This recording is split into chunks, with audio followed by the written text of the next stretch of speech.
Good morning बच्चों। आज आपका टॉपिक है वीर रस। वीर रस हम पढ़ेंगे आज। वीरता, जहाँ काव्य को पढ़ने सुनने के बाद हमारे अंदर वीरता का संचार हो, तो वहाँ पर वीर रस होता है। ये तो सामान्य भाषा में हम आपको बता रहे हैं। इसकी परिभाषा है कि जब युद्ध अथवा किसी कठिन कार्य को करते समय मन में उत्साह का भाव उत्पन्न होता है, तो वहाँ पर वीर रस की निष्पत्ति होती है। यानी युद्ध या किसी कठिन कार्य को करते समय हमारे मन में जो उत्साह का भाव प्रकट होता है, वहाँ पर वीर रस, यानी वीर रस के अंदर उत्साह स्थायी भाव होता है। इसका स्थायी भाव बच्चों उत्साह होता है, या दूसरी लैंग्वेज में हम ये भी बोल सकते हैं कि जहाँ उत्साह नामक स्थायी भाव विभाव, अनुभाव तथा संचारी भाव से पुष्ट होकर रस दशा को प्राप्त करता है, तो वहाँ पर वीर रस होता है। बहुत आसान सी परिभाषा है बच्चों, दिमाग में इतना रखिएगा कि किसी कठिन कार्य को या युद्ध को करते समय मन में उत्साह का जो भाव उत्पन्न होता है, तो वहाँ पर वीर रस की निष्पत्ति होती है। उदाहरण देखिएगा इसका, बहुत आसान एग्जाम्पल है। चढ़ चेतक पर तलवार उठा, करता था भूतल पानी को, राणा प्रताप सिर काट काट करता था सफल जवानी को। यानी महाराणा प्रताप शत्रुओं की सेना के सिर को काट काट कर अपनी जवानी को सफल कर रहे थे। तो इसका स्पष्टीकरण देखिएगा। स्थायी भाव मैंने आपको बताया है, स्थायी भाव इसका उत्साह है। वीर रस का स्थायी भाव उत्साह है। आश्चर्य बच्चों जिसके मन में भाव उत्पन्न होता है।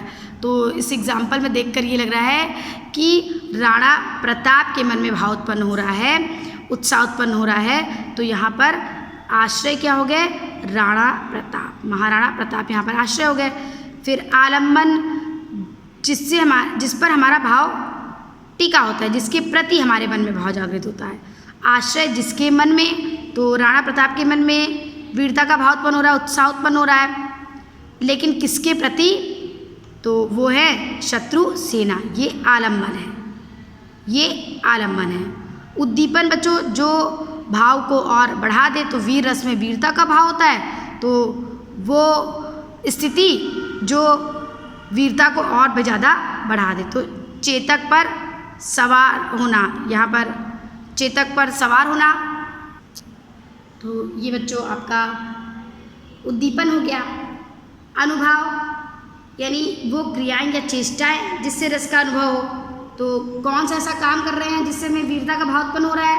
तो महाराणा प्रताप शत्रुओं के सिर काट रहे हैं, तो शत्रुओं के सिर को काटना यहाँ पर अनुभव हो गया। संचारी भाव बच्चों वो भाव जो संचरण करता है, जो पूरी तरह से नहीं बना रहता है, यानी हर समय एक सा बना नहीं रहता, उसको संचारी भाव कहते हैं। वो भाव जो उत्पन्न होता है और ख़त्म हो जाता है। तो यहाँ पर संचारी भाव है गर्व और उत्सुकता, यानी स्थायी भाव उत्साह है, लेकिन संचारी भाव गर्व तथा उत्सुकता है। तो ये आपका स्पष्टीकरण हो गया वीर रस का स्पष्टीकरण। अब फिर से एक बार देख लीजिएगा। वीर रस जब किसी युद्ध अथवा कठिन कार्य को करते समय मन में उत्साह का भाव उत्पन्न होता है, वहाँ वीर रस की उत्पत्ति होती है।